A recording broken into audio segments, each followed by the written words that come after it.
নমস্কার প্রিয় ভক্তবৃন্দ, জয় মা কালী বেঙ্গলি চ্যানেলে আপনাদেরকে আমি স্বাগত জানাচ্ছি। আজকের ভিডিওটি শুরু করছি এমন একটি প্রশ্ন দিয়ে যা হাজার হাজার মানুষ প্রতিদিন জানতে চান। প্রশ্নটি হলো, কি এসএমএস করলে ভালোবাসার মানুষ আমার প্রেমে পড়বে? বন্ধুরা, প্রথমে একটা বাস্তব কথা বলে নিই। পৃথিবীতে এমন কোনো জাদুর এসএমএস নেই যেটা পাঠালেই একজন মানুষ আপনার প্রেমে পড়ে যাবে। ভালোবাসা কখনো জোর করে হয় না। ভালোবাসা তৈরি হয় বিশ্বাস, সম্মান, আন্তরিকতা, ধৈর্য এবং সুন্দর ব্যবহারের মাধ্যমে। তবে এমন কিছু মেসেজ আছে, এসএমএস আছে, যেগুলো আপনার ভদ্রতা, ব্যক্তিত্ব ও আন্তরিকতা প্রকাশ করতে পারে, আর সেটাই একজন মানুষের মনে আপনার জন্য ইতিবাচক ধারণা তৈরি করতে সাহায্য করতে পারে। চলুন শুরু করা যাক। ধরুন, আপনি কাউকে অনেক দিন ধরে পছন্দ করেন, কিন্তু সাহস করে কিছু বলতে পারছেন না। এমন অবস্থায় প্রথম এসএমএস হতে পারে খুব সাধারণ। আশা করি ভালো আছেন। অনেক দিন ধরে ভাবছিলাম আপনার সঙ্গে একটু কথা বলি। যদি আপনার আপত্তি না থাকে, মাঝে মাঝে কথা বলতে চাই। এই একটি মেসেজই বোঝা যায় আপনি ভদ্র, সম্মান করতে জানেন এবং কোনো চাপ সৃষ্টি করছেন না। এবার ধরুন কথা শুরু হয়েছে, তখন কি করবেন? প্রতিদিন সকালে একটি ছোট্ট শুভেচ্ছা পাঠাতে পারেন, যেমন সুপ্রভাত, আশা করি আজকের দিনটা আপনার জন্য অনেক সুন্দর হবে, নিজের যত্ন নেবেন।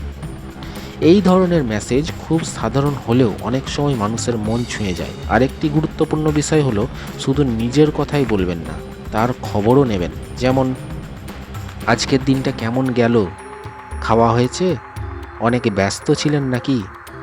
এই ছোট ছোট প্রশ্নগুলো বোঝায় যে আপনি তার প্রতি যত্নশীল। কিন্তু একটা ভুল অনেকেই করেন, বারবার মেসেজ পাঠান। কোথায়? রিপ্লাই দিচ্ছ না কেন? আমার মেসেজ দেখে উত্তর দিলে না কেন? বন্ধুরা, এ ধরনের আচরণ অনেকের কাছেই বিরক্তিকর লাগে। সবাইকে নিজের মতো সময় দেওয়া উচিত। এবার আসি প্রশংসার কথা। প্রশংসা অবশ্যই করবেন, কিন্তু সত্যি কথা বলবেন। যদি তার পড়াশোনা ভালো লাগে, বলতে পারেন, তোমার পরিশ্রম করার মানসিকতাটা আমার সত্যিই ভালো লাগে। যদি সে ভদ্র হয়, তাহলে বলবেন, তোমার ব্যবহারটা খুব সুন্দর, সবার সঙ্গে সম্মান দিয়ে কথা বলো, এটা আমার ভালো লাগে। এই ধরনের প্রশংসা মানুষের মনে ইতিবাচক প্রভাব ফেলতে পারে। মনে রাখবেন, শুধু সৌন্দর্যের প্রশংসা করলেই কেউ মুগ্ধ হয় না, বরং চরিত্র, ব্যবহার এবং গুণের প্রশংসা বেশি মূল্যবান। এখন বলি এমন কিছু এসএমএস যেগুলো অনেকেই পছন্দ করেন। যেমন, আজ হঠাৎ তোমার কথা মনে পড়ল, তাই ভাবলাম একটি মেসেজ করি। আশা করি ভালো আছো। অথবা, তোমার হাসিটা খুব সুন্দর, তবে তার থেকেও বেশি সুন্দর তোমার ব্যবহার। অথবা, তোমার সঙ্গে কথা বললে মনটা অনেক ভালো হয়ে যায়। এই ধরনের কথায় কোনো চাপ নেই, কিন্তু আন্তরিকতা আছে। এবার একটি গুরুত্বপূর্ণ বিষয়, কখনোই শুরুতেই লিখবেন না, আমি তোমাকে ছাড়া বাঁচব না, তোমাকে বিয়ে করব, তুমি যদি আমাকে না ভালোবাসো আমি শেষ হয়ে যাব। এই ধরনের কথা অনেক সময় অপরজনকে অস্বস্তিতে ফেলে। আরেকটি বড় ভুল হলো রাগ করে মেসেজ পাঠানো। যেমন, তুমি এত অহংকারী কেন? তুমি রিপ্লাই দাও না কেন? আমাকে ইগনোর করছো? বন্ধুরা, কেউ ব্যস্তও থাকতে পারে, তাই আগে বুঝতে চেষ্টা করুন। ভালো সম্পর্ক তৈরি হয় ধৈর্যের মাধ্যমে। এখন ধরুন অনেক দিন কথা হয়েছে, আপনি নিজের অনুভূতি জানাতে চান, তখন লিখতে পারেন, একটা কথা অনেক দিন ধরে বলতে চাইছিলাম, তোমার সঙ্গে কথা বলতে আমার সত্যিই ভালো লাগে। যদি তোমারও এই রকম অনুভূতি থাকে, তাহলে আমি আমাদের সম্পর্ককে আরও সুন্দরভাবে এগিয়ে নিতে চাই।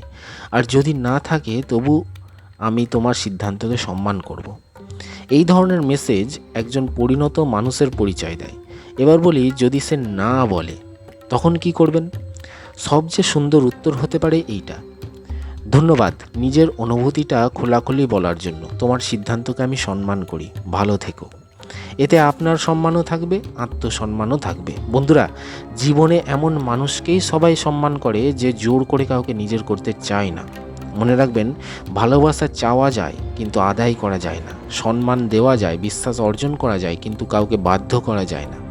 তাই নিজের ব্যক্তিত্ব উন্নত করুন, ভালো ব্যবহার করুন, সত্য কথা বলুন, মিথ্যা মিথ্যা প্রতিশ্রুতি দেবেন না, অহংকার করবেন না, কাউকে ছোট করবেন না এবং সবচেয়ে গুরুত্বপূর্ণ বিষয় নিজের আত্মসম্মান কখনো হারাবেন না।